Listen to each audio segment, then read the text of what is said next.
Hello my loyal followers, I am the Florangean, but today I am not the Completionist.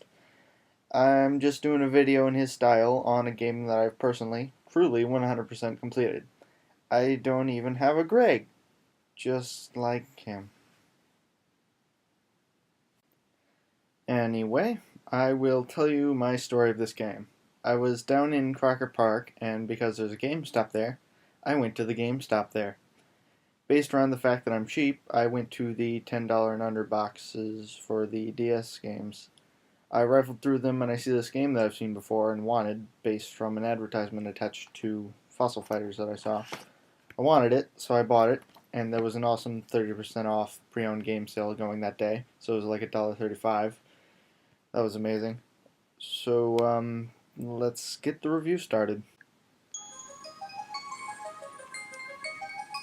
This game was created by Tose Company, a company which helped with the development of a lot of games. Look them up. And it was released to America on June 8th, 2009. This is actually the 5th game in the Legendary Starfy series, but the first 4 are Japan only, which is fine if you can read Japanese or get your hands on them. You start with your hero sleeping in his room in the Puff-Top Palace when a mysterious space-suited rabbit falls from the sky. He was not alone, as he was followed by the terrible trio of Ronk, Papes, and Snips. Get it? You stop them, but the mysterious fellow escapes to the ocean below. All of this is shown through some paneled comic cutscenes with a few frames of animation. Being the daring prince that you are, you follow him so you can help this strange visitor and learn who he is. By playing the levels and acquiring crystal fragments to assist your amnesia-stricken friend, you learn that he is named Bunston, and he too is a prince of the planet Banera, a planet of blue rabbits with mysterious powers. Bunston was sent from Banera when the space pirate Mashtooth invaded the planet to steal the powers of his people. To protect the species, Bunston's guards sent the most powerful of these beings, Bunston, away so that Mashtooth could not take complete control. You fight your way through assorted biomes to acquire more of these crystals, which turn out to be pieces of Bunston's ship, which you will take to save the planet Banera, obtaining treasure and costumes along the way. It's so cute and happy. I love this game since the moment I turned it on. Next question. You control Prince Starfy, a young, friendly, clumsy starfish in a marine platformer, meaning that you have a lot of underwater swimming capabilities, as well as some different land ones. You travel through your standard set of level types: ocean, desert, tundra, forest, cave, sky, ruins, and space, which have 4 story levels each to help your new friend on his return home. In doing so, you fight the keepers of Bunston's ship pieces and their minions to get to Banera for a showdown with Mashtooth. Throughout the game, you learn new techniques of getting places and attacking, which you knew the whole time, but just forgot about. It usually pays to go out of your way because you can find treasure chests, which reveal small events in the story and are necessary to go through completion of the game. You can always see if there's a treasure chest in a room with Mo, your clan friend's lower screen assistants. Sometimes the treasure is even a heart piece, or even an upgrade to one of Bunston's powers. There's also some costumes that Starfy can find, which affect the gameplay in no way. But look how cool I look! So you've beaten the Keepers of the Crystals and Mashtooth's minions. You're finally ready to take on Mashtooth himself. First, go through the destruction caused by Mashtooth and his minions, known as the Palace of Banera, and ascend the unusually long, trippy staircase to face the Master Space Pirate and his saber. Just watch out for his mighty inhale. If he catches you, you'll probably die. But this is only his first form! Surprising, I know.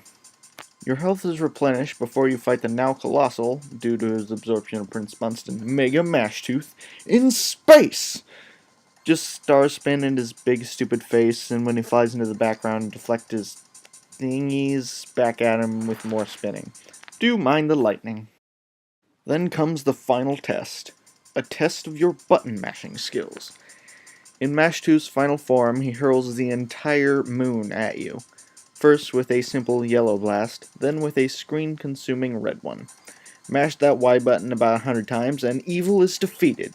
Wait, evil was the antagonist in the third game. Mashtooth is defeated, and all Veneerans rejoice in their regained power and heal the battle-singed Starfy, and the game is over. Right? Wrong! Upon completing the story the first time, you unlock Stage 9, Puff Top. You play as Starfy's sister, Starly, during the time that Starfy is away. Starly is a bit weaker than Starfy due to her lack of turbo spin and double jump, but she can wall jump and spin through some tight spaces. Along the way, the American player learns the similar events that happened years ago, showing that there was more games in the series through the Puff Top Guard story time. Go through this stage and it gets you level bonus 7, the Royal Treasure Room, in which you can collect a large amount of pearls to put towards filling out your closet and toy collection. Completing the story also unlocks the Big Boss Down, in which you play as Starfy or Starly and defeat the game's bosses on a time trial. Beating all of them in under 9 minutes with either of the duo unlocks Stage 10, Question, Question, Question, as well as new cutscene for beating it as Starly. This world has 6 time challenges, and in completing them under the time designated on the door in Challenge 7, the door unlocks, revealing the game's true final boss, Old Man Lobber, the lobster that you met in Stage 2 that kept track of your exploits throughout your journey. He is no joke of a boss. Even with a full 10 hearts, he will kill you in 5 hits, or just one with his super powerful clackety attack. But he really isn't too hard if you use this one little glitch. Glitches with me. It's just me here. So, after hitting Master Lobber 5 times, preferably guiding to the edges and don't get hit, he'll go to the center. Sacrifice a bit of your life and get an extra hit on Lobber, and only have to deal with his final form for 1 round. After about 1 star attack rotation, or in the second wave of blue orbs, take a hit. It gives you a brief invulnerability so you can get right next to Lobber before he finishes attacking. For once he finishes attacking, he is briefly, inexplicably vulnerable even before his rush attack. Hit him once after his full screen attack, and again after his rush for 2 hits in 1 turn.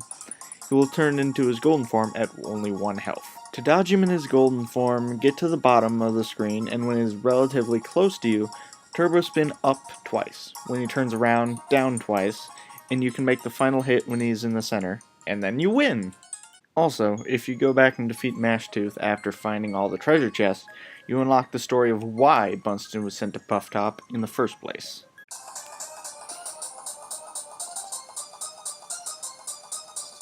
There is a huge difficulty spike in the final stage. I'm not very good with time trials, so it took me so long to complete the 6 time stages. Challenges 2 and 3 in particular were really difficult for me. I get really frustrated when I know exactly what to do but don't have the capability of doing it, more so even than when I truly have no idea what to do. The side part that took the longest for me was filling out the 127-piece toy collection with all the characters and enemies throughout the game. It doesn't really do anything, it just looks good when you complete it. The difficult parts of the game for me were that it took so long to be able to button mash Mashtooth's last stand back at him, and especially to understand the Lobber battle. But I did it! But in any case, my unqualified opinion is complete it. You can potentially fully complete the game in like a day, and that's it for this month. And if you're even thinking about saying something about this being off schedule, shut your face. But I'm sure that I will bump into him again soon. And in the meantime, Floki, shut your face.